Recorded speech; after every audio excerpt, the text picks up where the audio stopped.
Wanted, one gunslinger in the vein of the old Western trope. Must be quick on the draw and slow on the uptake. For it's not the smart man who takes this job. Rather, it's the job that takes the man. And there are no mental health days. Only an endless parade of soon-to-be champions or soon-to-be corpses. This job does come with benefits, however. Plenty of exciting moments and the potential for sudden, impromptu travel. We also offer a generous match in your 401k, but only after the first 6 months of work or 6 attempts on your life, whichever comes first. In tonight's episode, we walk a mile in the shoes of Mr. Al Denton, gunslinger extraordinaire, and he's about to face his toughest opponent yet, time. The bad news? Time waits for no man. The good news? Time doesn't always function properly in the Twilight Zone.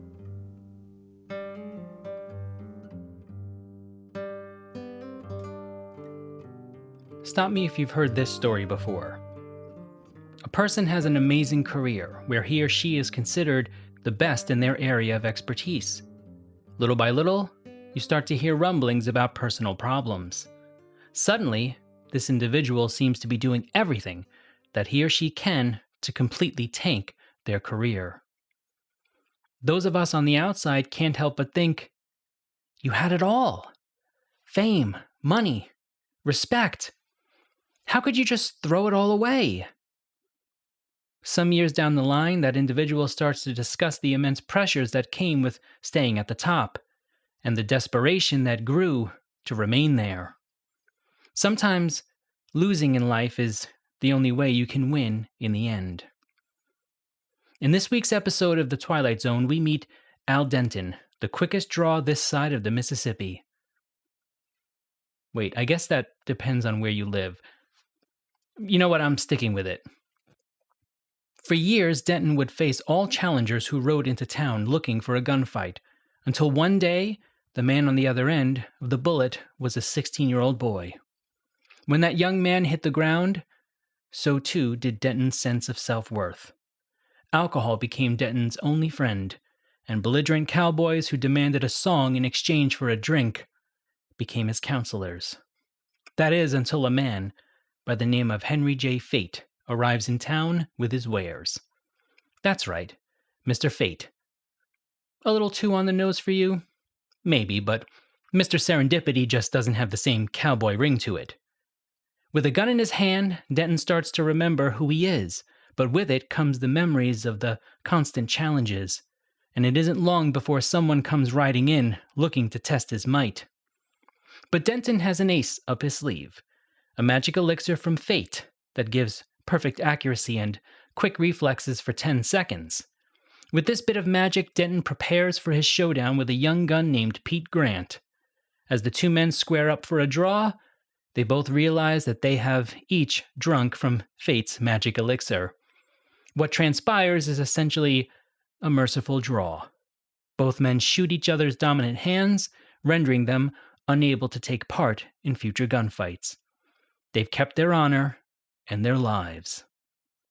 Mr. Denton on Doomsday is directed by Alan Reisner, teleplay by Rod Serling, and starring Dan Duryea as Al Denton, Gene Cooper as Liz Smith, Malcolm Atterbury as Henry J. Fate, and featuring a young-looking Martin Landau as Dan Hoteling.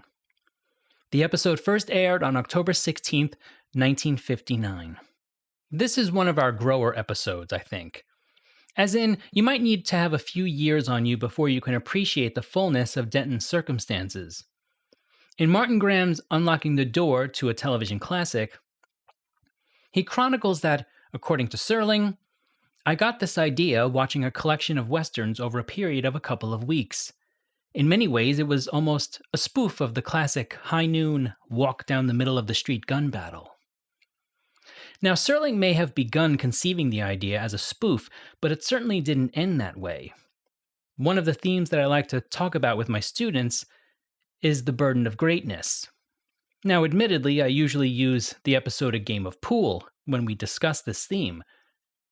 But this episode also speaks to the burden of greatness as well. The difference between the two is that Denton's greatness led to the death of quite a few men. And as I mentioned in my pilot overview, the death of a 16-year-old boy. So you might ask, why not just stop what you're doing and, go do something else with your life? Why turn to drinking? Well, that's something that we have only recently started to better understand. Oftentimes, when our psychology is suffering, we turn to physical self-harm, so as to create a tangible focal point of pain that we can point to. Now, for this next segment, I want to give a warning to anyone who might have small children listening. I'm going to talk about a very serious topic, and I'm only doing so because it's something that worries me personally, and it's something that I've seen manifest itself in my students. It might seem like a reach, but hear me out. If you've been paying attention to the disturbing trends of depression and anxiety in young adults today, you might have also heard about the accompanying increase in self-harm. According to the Mayo Clinic, non-suicidal self-injury, often simply called self-injury, is the act of harming your own body on purpose, such as by cutting or burning yourself. It's usually not meant as a suicide attempt. This type of self-injury is a harmful way to cope with emotional pain, sadness, anger, and stress. End quote. I'd like to argue that the kind of drinking that Denton is doing counts in this category of self-harm.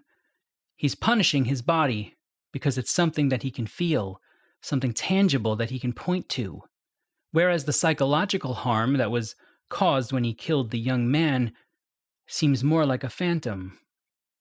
Today, of course, our conversations on PTSD are much more open and encouraged, but if we take Denton in his supposed time frame of the late 19th century, the self-medicating nature of alcohol is the quickest way to forget what he has done.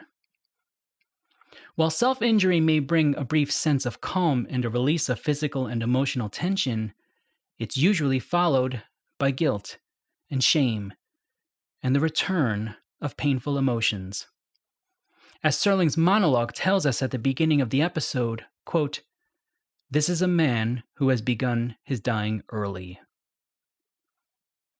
Whether it's drugs, alcohol, or even food, we will use whatever we can sometimes to forget who we are and where we are. If you believe that you're trapped in this cycle, you should know this: there is help, and it is absolutely treatable. It has to begin with you admitting that you're worthy of being loved and loving others, that you have dignity, and that when you are at your best, you have something unique and wonderful to offer this world. But it also begins with forgiving yourself and seeking professional help. Go now, if you have to. Let's dive into question 1. Has the need to maintain the skills that define us only become worse by the voyeuristic nature of social media and content creation? Or is the pressure the same as it's always been? When you're young, you desperately want to make your mark on the world and test your might against the very best. Today, I think we do a pretty poor job of teaching young people the value of working your way to the top. I'm not saying that young people are lazy or want things handed to them. I actually don't believe that. I honestly think those of us who have helped to rear the young have made the mistake of not helping them see why struggling toward a goal is arguably so much the better than actually achieving it. I bring this up because it's clear that at one point, being the best gunman for miles and miles was important to Al Denton, and he probably enjoyed defending his honor the first few times. But once he saw that not only did the challenges never end, but that he always had to have people witness his acts of killing, I think Denton began to question what it means to be great at something, and whether or not one needs to constantly defend his or her greatness. Today, people make entire careers out of being great at something online. They start channels and social media accounts. The problem is that if they deviate from their norm, the audience, carefully crafted through algorithms, can turn on them and begin to question if there was ever anything so wonderful about them from the very beginning. To answer the question more directly, I do think that voyeuristic nature of social media has made us more slavish to our skills. At the very least, I think it has altered our ability to branch out and try new things out of fear of losing what we have built. Yes, it is good business to continue to provide your audience with the product they want. But there's also something to be said for needing to continually challenge yourself with new skills in order to maintain a healthy relationship with the audience. Connecting this back to our episode, there's an incredibly eerie feeling toward the end of the episode when everyone in the bar is waiting for 10 p.m. Everyone knows that this could be the last time they'll ever see Al Denton again. The only person who's willing to talk to him is the barkeeper, offering our gunman a drink. This is not a throwaway line, by the way. Remember, everyone knows that Denton has spent the last few years drinking to forget. And I'm sure the barkeeper remembers Denton telling him that he was finished drinking. So why does the barkeeper offer him a drink? Well, I'm of two minds here. My first thought is because the barkeeper is simply nervous. He wants Denton to drink in order to create some sense of being back to normalcy. He also might be doing it as a last-ditch effort to save Denton's life. You could make the argument that if Denton drinks, he might just walk away from all of this. That would make the bartender quite an interesting figure in terms of ethics, actually. Question 2. How much responsibility should we give fate for Denton finding his worth again? In a 2019 peer-reviewed study by Hang Hai et al., they wanted to try and verify some of the research surrounding the efficacy of a spiritual/religious component in the recovery process of individuals with addictions. Here is the conclusion to that study. We found evidence of spiritual/religious interventions' efficacy in helping people with substance use problems.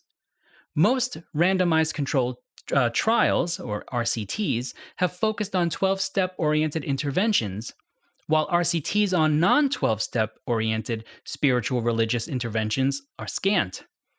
Of the interventions studied, 12-step oriented interventions were more efficacious than non-spiritual religious comparison interventions for people with substance abuse problems. So what is it about the religious/spiritual component that is so helpful? I'm sure there's a neurobiological answer to the question, but I would like to offer a more philosophical conclusion. Addictions are often masking underlying problems of undiagnosed depression, and something that depression does that is quite horrifying is that it can change our relationship with time. Hear me out. When depression is at its worst, it can make us feel that nothing good has ever happened, nothing good is happening, and nothing good can ever happen again. Self-medicating with alcohol and drugs is a way of turning off our awareness of time, thus severing our connection with our depressive thoughts, at least for a brief moment. But the connection is rebuilt again the moment these addictive chemicals leave the system. However, when we experience something spiritual or religious, we enter into a state of awe, something I talked about in the pilot episode of this show, so I won't go into it with as much detail here. Suffice it to say, awe tasks the mind with trying to accommodate new information that cannot be simply reasoned away by our normal heuristics or the ways we confront life through our shortcut answers to things. I think the greater connectivity with the human species, the more accurate placement of oneself in the cosmic order of things, and the need to accommodate new information all play a role in why spiritual/religious components tend to help individuals who are suffering with addictions, although by no means are they the only parts of a recovery plan. Medical assistance is often needed and should be consulted at all times. Several times toward the beginning of the episode, Denton is in awe of what the gun has produced, the accuracy that is almost Odysseus-like in nature. And then at the very end, when he realizes that, due to the elixir of fate, or fate's elixir, I suppose, when Denton realizes that the outcome is the best that could have ever happened, that both he and the young man will never have to engage in another ridiculous drawing match, the perfection of that moment serves as a kind of spiritual moment of perfection. Fate has stepped in and produced a kind of miracle, and it's just enough of a miracle that Denton will no longer need to fear returning to the bottle for escape. At the risk of sounding maudlin, I'll simply say, if you're struggling with alcohol or drugs, anything that you're using to simply carry your pain, you need to know that there were good times in the past. There can be good times in the present, and with a new outlook on life, there will be good times in the future. Seek professional help. Finally, where did you find your moments of awe? Well, obviously, Mr. Fate is pulling some fancy stuff throughout this episode. However, the real magic happens as soon as Denton picks up the gun. It comes to represent a time when he was responsible for something. It reminds me of the scene in the first Rambo movie when Rambo basically says, "Over there in Vietnam, I was in charge of multi-million-dollar equipment. And back here in the States, I can't even keep a job parking cars." There's something magical that happens when we pick up items that remind us of when we were expected to do something great. Too easily, these moments can be placed in an attic or thrown away. Remember, there is something of greatness inside all of us. We just have to clasp our trinkets of yore and remember. For me,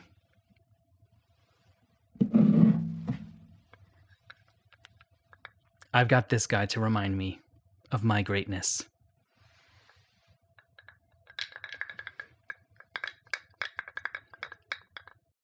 As for my ranking of this episode, I'm going to go middle-lower. Certainly it's not one of my favorites. I think A Game of Pool does an even better job of talking about the burden of greatness. But it is a good episode. In other words, I tend to think of the middle tier as, would I watch it again if it comes up on a Twilight Zone marathon? And the answer is yes, I would watch this again. Would I go downstairs, grab my Twilight Zone DVDs, go through them, find it as an episode, and pop it in because I want to watch it? Probably not. That's more upper tier kind of stuff. So yeah, I would say middle-lower tier for me on this one. But again, make sure you let me know what you think. Go over to thekeyofImagination.com and fill out the ranking form so we can get a sense of where everybody ranks this one. Next time, we'll be discussing the 16mm Shrine. And here are your questions to consider as you watch the episode. Question 1. Could you see yourself getting trapped in the past like Barbara Jean? Question 2. Is there an entertainment nostalgia push? If so, has it failed or succeeded? And question 3, what are your moments of awe? Head over to thekeyofImagination.com, where you can fill out our form and give us your ranking for these and previous episodes as well. You can also find contact information to send me your thoughts about the episodes, and you can even send an audio or video file with your thoughts, provided it's roughly 5 minutes in length and family-friendly. Now keep in mind also, every little bit helps when it comes to feeding the algorithmic beast. So if you enjoyed the show, please leave a kind comment or rating for the podcast, and share it with a friend if you think that it might be something they'd be interested in. But even if you hated every single moment of this, and you absolutely hate me, I'm still going to thank you for spending some time with me today. Remember, all doors are open to those who possess the key of imagination.